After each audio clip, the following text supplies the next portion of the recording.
नमस्कार, capital TV देख रहे हैं आप और मैं हूं आपके साथ शिवानी रतूड़ी। सबरीमाला केस इस वक्त सुर्खियों में है, जिस बारे में वरिष्ठ वकील अश्विनी उपाध्याय ने कई बातें कही। उन्होंने कहा सभी रिलीजन मजहब एक समान नहीं होते, क्योंकि उनके मूल सिद्धांत, ईश्वर की अवधारणा, पूजा पद्धति और मान्यताएं भिन्न होती हैं। हालांकि लगभग सभी धर्म नैतिकता, शांति और करुणा के समान नैतिक मूल्य सिखाते हैं।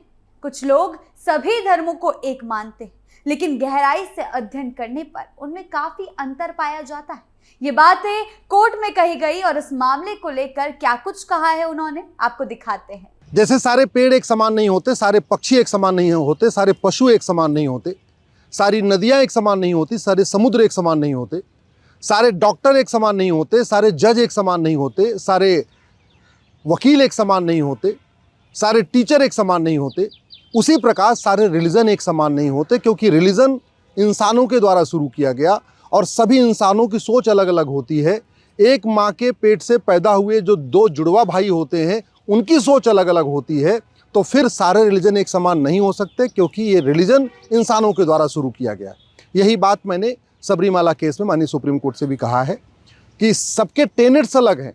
अगर आप गूगल करिए 5 tenets of Hinduism, 5 tenets of Jainism, 5 tenets of Buddhism, 5 tenets of Sikhism, 5 tenets of Islam, 5 tenets of Christianity, तो फिर आपको भी समझ में आएगा कि सबके टेनेट्स अलग अलग हैं। जो रिलीजन जब शुरू हुआ उस समय वहाँ की क्या व्यवस्था थी, वहाँ की क्या परिस्थितियाँ थी, वहाँ पे जिसने शुरू किया उसकी क्या सोच थी, उसका अपना क्या अनुभव था, उसके आधार पर रिलीजन शुरू हुआ। तो जब रिलीजन शुरू हुआ, कॉमन कुछ है नहीं, तो स्वाभाविक सी बात है सारे रिलीजन एक समान हो नहीं सकते। उदाहरण के लिए माननीय सुप्रीम कोर्ट में जो जज आते हैं वो लगभग 40 साल के बाद वकालत की पढ़ाई करके आते हैं। लॉ करने के बाद लगभग 40 साल के बाद माननीय सुप्रीम कोर्ट में पहुंचते हैं। भारत का संविधान एक है। संविधान 3 साल तक बड़े मेहनत के बाद बनाया गया, बड़े डिस्कशन के बाद बनाया गया। लगभग 300 लोगों ने मिलकर संविधान बनाया और उस संविधान को माननीय सुप्रीम कोर्ट के जजेस लगभग 40 साल तक पढ़ चुके होते हैं। इसके बावजूद संविधान की अलग अलग व्याख्या होती है। इसीलिए तो कई बार 5 जजों के फैसले में 3 जज कुछ अलग कहते हैं, 2 जज कुछ अलग कहते हैं, 7 जजों के फैसले में भी डिफरेंस ऑफ ओपिनियन हो जाता है। तो जब संविधान जिसको 3 साल तक मेहनत करके बनाया गया, 300 लोगों ने पूरा डिस्कशन करके बनाया, और उस संविधान को पढ़ने वाले माननीय सुप्रीम कोर्ट के जजेस के ओपिनियन अलग अलग हो सकती है, तो फिर रिलीजन शुरू करने वाले जो थे उनकी तो ओपिनियन अलग अलग होगी।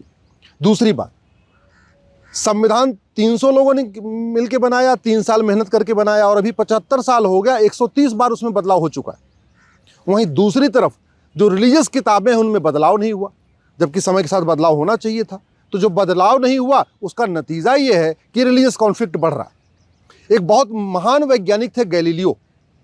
गैलीलियो ने कहा कि ये पृथ्वी स्थिर नहीं है, जबकि जो रिलीजियस बिलीफ ये कहता है कि नहीं, पृथ्वी स्थिर है, ब्रह्मांड के केंद्र में, पृथ्वी घूमती नहीं है, बल्कि सारे ग्रह पृथ्वी के चक्कर लगाते हैं।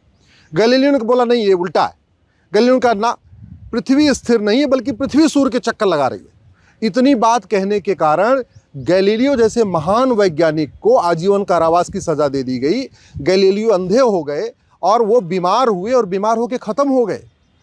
तो इसलिए मेरा ये कहना है, जो माननीय सुप्रीम कोर्ट को कहा, चूंकि रिलीजियस बिलीफ अलग अलग है, रिलीजियस टेनेट्स अलग अलग है, तो फिर रिलीजियस कॉन्फ्लिक्ट बढ़ेगा। अगर बहुत ज़्यादा रिलीजियस फ्रीडम दी जाएगी तो कॉन्फ्लिक्ट बढ़ेगा। और वैसे भी भारत का संविधान धर्म की स्वतंत्रता देता है, रिलीजन मजहब की नहीं।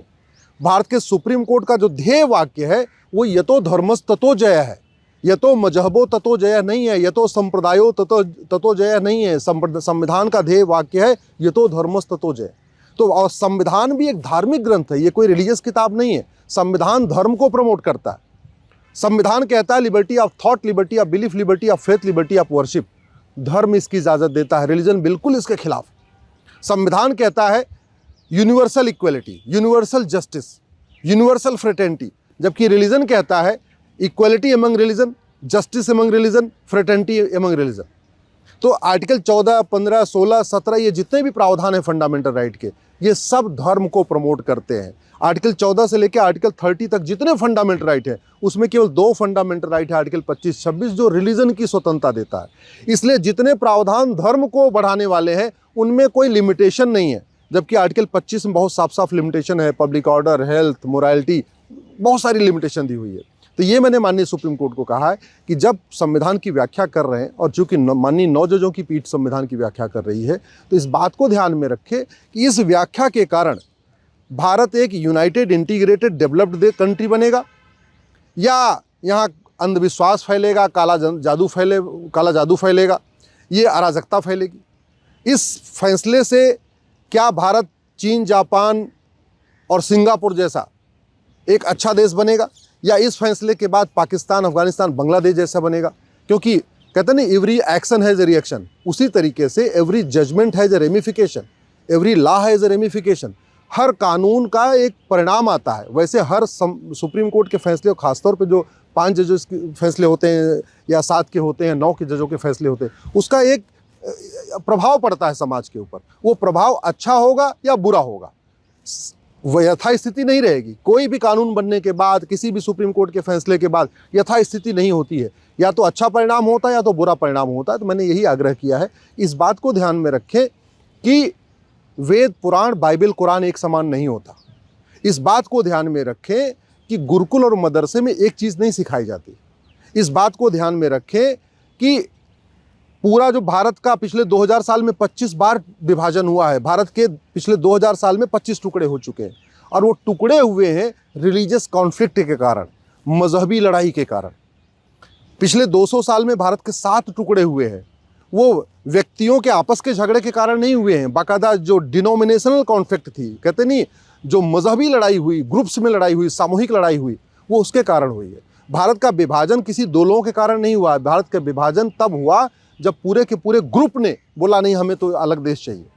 तो मैंने माननीय सुप्रीम कोर्ट से यही कहने की कोशिश किया है, 25 बार भारत का विभाजन हो चुका है पिछले 2000 साल में, पिछले 200 साल में 7 बार विभाजन हो चुका है। 1947 का विभाजन भी रिलीजियस कॉन्फ्लिक्ट के कारण हुआ है। तो इसलिए जब रिलीजियस फ्रीडम को इंटरप्रिटेशन कर रहे हैं, तो इस बात का ध्यान रखें कि अगर यहाँ पे मज़हब की बहुत स्वतंत्रता हो जाएगी, रिलीजन की बहुत स्वतंत्रता हो जाएगी, तो फिर से दिक्कतें आ सकती हैं। इसलिए संविधान एक धार्मिक ग्रंथ है, संविधान धर्म को प्रमोट करता है, संविधान रिलीजन की बहुत आंशिक स्वतंत्रता देता है, धर्म की पूर्ण स्वतंत्रता, मज़हब की बहुत आंशिक स्वतंत्रता। और वो एक बड़ा कारण ये है क्योंकि धर्म यूनाइट्स और रिलीजन डिवाइड्स। धर्म इंक्लूड्स, रिलीजन एक्सक्लूड्स। धर्म सबको जोड़ता है और रिलीजन आपस में बांटता है, समाज को तोड़ता है। धर्म वसुधैव कुटुंबकम की बात करता है, धर्म नारी तु नारायणी की बात करता है, धर्म जननी जन्मभूमिष्य की बात करता है, धर्म सर्वमंगल मांगल्य की बात करता है, धर्म सर्वे भवंत सुखिनः की बात करता है। रिलीजन इसमें कुछ भी नहीं करता। तो सच्ची ये है कि जो आपस में विभाजन बढ़ता है, जो आपस में झगड़े शुरू होते हैं, ये रिलीजन के आधार पे होते हैं। इसलिए रिलीजियस फ्रीडम को बहुत रिस्ट्रिक्ट करने की ज़रूरत है। धर्म की पूर्ण स्वतंत्रता होनी चाहिए, रिलीजन की बहुत आंशिक स्वतंत्रता होनी चाहिए, तब बैलेंस चलेगा। अगर हमने धर्म को रिलीजन समझ लिया, रिलीजन को धर्म समझ लिया, तो फिर समस्या आ जाएगी। मैंने माननीय सुप्रीम कोर्ट से ये भी कहा है, जैसे संविधान के लिए कोई अंग्रेजी में शब्द नहीं है। हम कहते हैं कॉन्स्टिट्यूशन, लेकिन वो कॉन्स्टिट्यूशन संविधान का एकदम एग्जैक्टली पर्यायवाची नहीं है। संविधान का मतलब होता है समान विधान, सम्यक विधान, जबकि कॉन्स्टिट्यूशन का मतलब होता है विधान। ऐसे बहुत सारे शब्द हैं। धर्म के लिए अंग्रेजी में कोई शब्द नहीं है, कर्म के लिए अंग्रेजी में शब्द कोई नहीं है, आपके योग के लिए अंग्रेजी में कोई शब्द नहीं है, ब्रह्मचर्य के लिए अंग्रेजी में प्रॉपर कोई शब्द नहीं है, संस्कृति के लिए अंग्रेजी में कोई शब्द नहीं है, संस्कार के लिए अंग्रेजी में कोई शब्द नहीं है। बहुत सारे ऐसे शब्द हैं जहाँ अंग्रेजी में उसके शब्द नहीं है, और उसकी लिमिटेशन यही है कि क्योंकि अंग्रेजी में 26 अल्फ़ाबेट है। अंग्रेजी में वर्ब के 3 फॉर्म है, go went gone, read red red, और वहीं हिंदी में जो वर्ब के 9 फॉर्म होते हैं। किसी भी शब्द जो वर्ब होती है उसके 9 फॉर्म होते हैं। तो इसलिए इसकी लिमिटेशन को देखते हुए इसकी व्याख्या करें। जहाँ तक सबरीमाला का मैटर, मैंने यही कहा है, सबरीमाला एक अपने आप में विशेष मंदिर है। जैसे दुनिया में लाखों मस्जिद हैं, लेकिन मक्का मदीना का विशेष स्थान है, लाखों चर्च हैं, लेकिन जेरूसलम के चर्च का विशेष स्थान है, लाखों भगवान शंकर के मंदिर हैं, लेकिन जो 12 ज्योतिर्लिंग है, 12 ज्योतिर्लिंग का अलग स्थान है, लाखों धाम है, लेकिन 4 धाम का अलग स्थान है, लाखों देवी जी के मंदिर हैं, लेकिन 51 शक्तिपीठ का अलग स्थान है, लाखों जैन मंदिर हैं, लेकिन जो जैन मंदिर हमारे 24 तीर्थंकर के जन्मभूमि, कर्मभूमि, तपोभूमि पे बने, मोक्ष भूमि पे बने हैं, उन मंदिरों का विशेष स्थान है। लाखों गुरुद्वारे हैं, लेकिन जो गुरुद्वारे हमारे 10 गुरुओं के जन्मभूमि, कर्मभूमि, तपोभूमि, मोक्ष भूमि पे बने, उनका विशेष स्थान है। वैसे ही भगवान अयप्पा के 1500 मंदिर हैं, लेकिन ये सबरीमाला मंदिर का विशेष स्थान है। वहाँ 40 दिन व्रत रखना पड़ता है, 40 दिन नंगे पांव रहना पड़ता है, 40 दिन ब्रह्मचर्य का पालन करना पड़ता है, जब तब करना पड़ता है। इसको देखते हुए ये कहा गया कि भाई 10 वर्ष से 50 वर्ष तक की जो माताएं बहनें वो नहीं आएंगी। तो ये एक जायज़ है, ये एक रिजनेबल है। ये ऐसा नहीं है कि हाँ सबका फंडामेंटल राइट वायलेट हो जा रहा है, ये बात मैंने कही है। फिलहाल अश्विनी जी ने जिस तरीके से समझाया है, उम्मीद है आप आसानी से समझ गए होंगे। आपकी इस बारे में क्या राय है, हमें कमेंट सेक्शन में जरूर बताएं। वीडियो को लाइक करें, शेयर करें और चैनल को सब्सक्राइब करना ना भूलें। धन्यवाद।